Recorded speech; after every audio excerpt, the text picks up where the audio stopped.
Hello everyone. So ఈరోజు వచ్చేసి నేను నా గ్రాసరీ ఐటమ్స్ని ఏ విధంగా ఆర్గనైజ్ చేసుకుంటా, నెక్స్ట్ ఏంటంటే ఎలాంటి టిప్స్ తోటి మంత్లీ గ్రాసరీ ఐటమ్స్ అన్నీ యూజ్ చేస్తా, ఎలాంటివి అయితే అవసరం ఉంటుందనేది ప్రతి ఒక్కటి ఈ వీడియోలో డీటెయిల్గా ఎక్స్ప్లెయిన్ చేస్తా. సో ఫస్ట్ నుంచి లాస్ట్ వరకు స్కిప్ చేయకుండా అయితే చూడండి. సో ఇందులో కొన్ని టిప్స్ అనేది కూడా మీతో షేర్ చేసుకుంటా. సో ఫస్ట్ ఆఫ్ ఆల్ మనం గ్రాసరీ స్టోర్కి వెళ్ళేటప్పుడు మనం అన్నీ ఒక లిస్ట్ అవుట్ చేసేసుకోవాలి, ఇంట్లో ఏమేమి ఉన్నాయి ఏమేమి లేవు అనేది. సో దానివల్ల ఏంటంటే మనం డీమార్ట్కి వెళ్ళినా ఎక్కువ ఐటమ్స్ తీసుకోకుండా మనకేం అవసరం ఉంటే అవే తీసుకొని వస్తా.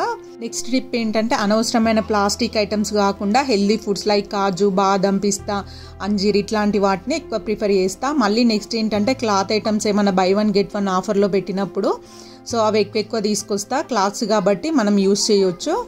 సో నెక్స్ట్ ఏంటంటే ఆయిల్ ప్యాకెట్స్, ఆయిల్ బాక్సెస్ కంటే ఎక్కువ ఆయిల్ ప్యాకెట్స్ అనేది తీసుకొస్తా. సో నెక్స్ట్ ఏంటంటే నేను రాక్ సాల్ట్ అనేది ఒక ప్యాకెట్ ఎక్స్ట్రా తీసుకొచ్చుకుంటా, ఎందుకంటే వాటర్లో వేసి హోమ్ క్లీన్ చేసేసుకోనికి. సో ఫస్ట్ ఏంటంటే నేను దేనికి అది సెగ్రిగేట్ చేసి పెట్టుకున్నా. దీనివల్ల ఏంటంటే మనం సర్దుకోవడానికి చాలా ఈజీగా ఉంటుంది. సో ఇక్కడ ఏంటంటే ఫుడ్ ఐటమ్స్ లైక్ బిస్కెట్స్ కానీ, బాదం, కాజు, పిస్తా, బెల్లం, సో ఇట్లాంటి జామ్ ఐటమ్స్ అన్నీ నేను ఒక సైడ్ పెట్టుకున్నా. నెక్స్ట్ ఏంటంటే ఆయిల్ ప్యాకెట్స్, సాల్ట్ ఇవన్నీ ఒక సైడ్ పెట్టుకున్నా. నెక్స్ట్ ఏంటంటే మనకి సోప్స్, షాంపూస్, బాత్రూమ్ క్లీనర్స్ ఇవన్నీ ఉంటాయి కదా, అవన్నీ ఒక సైడ్ పెట్టేసుకున్నా. సో స్టిక్ ఐటమ్స్ అయితే నేను చాలా తక్కువనే తీసుకొస్తా, నాకు అవసరం ఉన్న దాంట్లో అంటే ఒక 1 or 2 ఐటమ్స్ తీసుకొస్తా. సో ఇది ఏంటంటే మా పాప కోసం స్నాక్స్ ఐటమ్స్గా బాదం, కాజు, పిస్తా పెట్టడానికి లేదంటే డేట్స్ పెట్టడానికని 3 కంపార్ట్మెంట్స్ ఉన్నాయి కదా, సో చాలా యూస్ఫుల్గా ఉంటుందని తీసుకొచ్చిన. సో పీలర్ అయితే నాది పాడైపోయిందని పీలర్ తీసుకొచ్చిన. సో నేను ఇక్కడ వచ్చేసి సెల్స్ అనేది ఎక్కువ తీసుకొచ్చుకుంటా. నెక్స్ట్ ఏంటంటే నాకు దోశ బ్యాటర్కి ఎప్పుడు బౌల్స్ కాకుండా ఇట్లాంటి ఒక ప్లాస్టిక్ కంటైనర్ యూజ్ చేద్దాం అనేసి నేను ఇది టప్పర్ వేర్ తీసుకొచ్చిన. దీని కాస్ట్ 129 రూపీస్ పడ్డది. ఇక్కడ 3 కంపార్ట్మెంట్స్ ఉంది కదా, దీనికి వచ్చేసి 99 రూపీస్ పడ్డది. సో వాటర్ బాటిల్ ఒకటి చిన్నది కిచెన్లో యూజ్ అవుతుంది అనేసి నేను తీసుకొచ్చిన. సో కుంకుడుకాయలు వచ్చేసి నేను బయట తీసుకొచ్చిన అండి. కుంకుడుకాయలు అనేది హెడ్ బాత్ చేయడానికి చాలా మంచిది. డాండ్రఫ్కి, నెక్స్ట్ ఏంటంటే హెయిర్ ఫాల్ ఉన్న వాళ్ళకి కుంకుడుకాయలని చాలా బాగా యూజ్ అవుతుంది. సో ఇది ఒకటి వీడియో అయితే స్పెషల్గా చేసి పెడతా.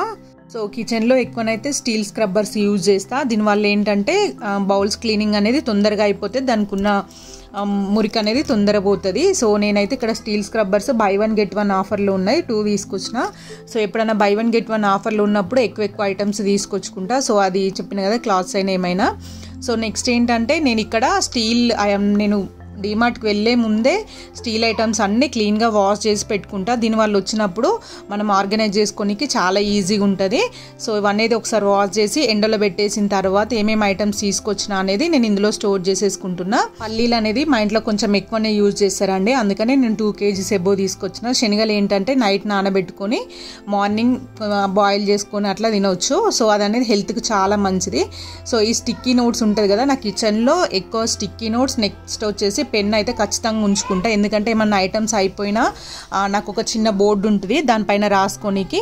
మళ్ళీ నేను ఏంటంటే నాన్ మాడ్యులర్ కిచెన్ కాబట్టి ఇప్పుడు ఈ బౌల్స్లో లోపల ఈ స్టీల్ డబ్బాలలో ఏముందో నాకు తెలియదు కాబట్టి ఇక్కడ ఏంటంటే ఈ స్టిక్కీ నోట్స్ అనేది స్టిక్ చేసేసుకొని అందులో ఏ ఐటమ్ ఉంది, ఎన్ని కేజీస్ వరకు ఉందనేది రాసేసుకుంటా. ఒకవేళ సడన్గా మనం మార్కెట్కి వెళ్ళాల్సి వచ్చినా కూడా ఏంటంటే వీటిని డైరెక్ట్ చూసేసి మనకి ఏమేమి అవసరం లేదనేది నోట్ చేసేసుకొని వెళ్తే సరిపోతుంది. ఈ స్టిక్కీ నోట్స్ సో కంప్లీట్గా స్టిక్ కాదండి, హాఫ్ వరకే స్టిక్ అవుతుంది. సో నేను ఇక్కడ ఏంటంటే ఫెవి స్టిక్ ఉంటుంది కదా, రోలాన్ లాగా, సో దాంతో స్టిక్ చేసేసిన. మనకు తీయడం కూడా చాలా ఈజీగా తీయొచ్చు. సో ఇక్కడ ఎంతెంత క్వాంటిటీ అని రాసుకోవడం వల్ల మనకి ఇంత క్వాంటిటీ ఉందనేది ఈజీగా తెలిసిపోతుంది బయటికి. మళ్ళీ ఆ బాక్స్ ఓపెన్ చేసి చూడాల్సిన అవసరం అస్సలు ఉండదు. సో ఏంటంటే నాకు స్వీట్ ఐటమ్స్ చాలా ఎక్కువనే ఉండే ఈసారి, అందుకోసమే నేను డీమార్ట్కి వెళ్ళినప్పుడు ఎక్కువ తీసుకురాలేదు. సో గులాబ్ జామ్ ప్యాకెట్స్, సేమియా ప్యాకెట్స్ ఆల్రెడీ ఉన్నాయి. సో నేనైతే ఇట్లా ఎవ్రీ బాక్స్ పైన ఏమేమి ఐటమ్స్ ఉన్నాయి, ఎంతెంత క్వాంటిటీ ఉంది అనేది రాసుకుంటా. దీని మనకి గ్రాసరీ షాపింగ్ అనేది చాలా ఈజీ అవుతుంది. నాకైతే ఈ డీమార్ట్ కంటే మెట్రో హోల్సేల్ మార్కెట్ అయితే బాగా నచ్చుతుంది, ఎందుకంటే వీటితో డీమార్ట్ తోటి కంపేర్ చేస్తే మెట్రో హోల్సేల్ మార్కెట్లో చాలా తక్కువ కాస్ట్కి, అంటే మనకి డీమార్ట్లో 100 రూపీస్కి వచ్చే అంటే ఏదైనా 100 రూపీస్కి వస్తే అక్కడ వచ్చేసి 90 రూపీస్కి అట్లా వస్తుంది. బట్ ఏంటంటే అది హోల్సేల్ మార్కెట్, మళ్ళీ మినిమం ఏంటంటే 1000 రూపీస్ ఎబోనే మనకు బిల్లింగ్ అనేది చేయాలి. మళ్ళీ మెట్రో హోల్సేల్ మార్కెట్కి లోపలికి అలో చేయాలంటే మెట్రో కార్డ్ అనేది ఉండాలి. సో నాకైతే అది చాలా అంటే ఎవరికైనా బాగా నచ్చుతుందండి. ఏంటంటే మనకు ప్రతి ఒక్క item, even non veg chicken కానీ ఫిష్ కానీ మటన్ కానీ అన్నీ అందులో ఉంటాయి. మళ్ళీ స్టోరేజ్ బాక్సెస్ దగ్గర నుంచి డ్రెస్సెస్, నెక్స్ట్ హెవీ అంటే మనం ఫంక్షన్లకు పెద్ద పెద్ద బౌల్స్ అట్లా యూజ్ చేస్తాం కదా, సో అవైనా, నెక్స్ట్ ఏంటంటే లాండ్రీ బ్యాగ్స్, ఇవి ఎవైనా అన్నీ చాలా వరకు మెట్రోలో మనం తిరగనీకి ఒక 1/2 అవర్ అయితే టైం పడుతుంది. సో ఎక్కువ ఏంటంటే ఈ కిరాణా షాప్ వాళ్ళు ఉంటారు కదా, వాళ్ళనేటి ఎక్కువ అందులో షాపింగ్ చేస్తారు. సో వాళ్ళకి మెట్రో కార్డు ఇస్తారు, వాళ్ళ దగ్గర నుంచి ఎవరైనా 3 మెంబర్స్ మెట్రో కార్డ్ తీసేసుకోవచ్చు. సో మాకు అట్లా ఒక మెట్రో కార్డ్ అయితే వచ్చింది. ఏంటంటే ఆఫర్స్ ఉన్నప్పుడు వెళ్తే మాత్రం చాలా తక్కువ రేట్స్కే అన్ని ఐటమ్స్ తీసేసుకోవచ్చు. మినిమంగా 3,000 to 4,000 అనేది మనం సేవ్ చేసేసుకోవచ్చు అండి. చెప్పాలి కానీ అందులో ఉన్న ప్రతి ఒక్క ఐటమ్ అనేది చాలా క్వాలిటీ ఉంటాయి. బాదం, కాజు, పిస్తా అయినా కూడా మనం తీసుకొచ్చినప్పుడు ఏంటంటే వాటి అంటే డిమార్ట్ తోటి కంపేర్ చేస్తే మెట్రోలో మినిమం ఒక 70 to 80 రూపీస్ అనేది డిఫరెన్స్ ఉంటుంది. సో క్లాత్స్ అయినా చాలా బాగుంటాయి అండి. 500, 300, 200 దగ్గర నుంచి ఉంటాయి. సో రైస్ కూడా చాలా ఎక్కువ ఉంటాయి. మనకి ఎట్లాంటి రైస్ కావాలనేటివి కూడా తీసుకోవచ్చు. సో ఏంటంటే ఇప్పుడు స్టీల్ బాక్సెస్లో గ్రాసరీ ఐటమ్స్ అన్నీ చదివేసిన కదా, సో ఇక్కడ ఫుడ్ ఐటమ్స్ ఏంటంటే బాదం, కాజు, సో ఇవన్నీ ఉంటాయి కదా, ఇవన్నీ వేసి నేను ప్లాస్టిక్ బాక్సెస్లో పెట్టుకున్నా. ఏంటంటే ఇవి ట్రాన్స్పరెంట్ బాక్సెస్ కాబట్టి మనకు చూడంగానే తెలిసిపోతుంది ఏమేమి ఐటమ్స్ ఉన్నాయని, తీసుకోనికి చాలా ఈజీగా ఉంటాయి. దీనిపైన నోట్ చేసేసుకోవాల్సిన అవసరం లేదు. సో ఇక్కడ ఏంటంటే నేను నెక్స్ట్ లడ్డు చేస్తా అనేసి నేను ఇందులో పెట్టేసిన. సో ఇవి అయిపోయేటివే.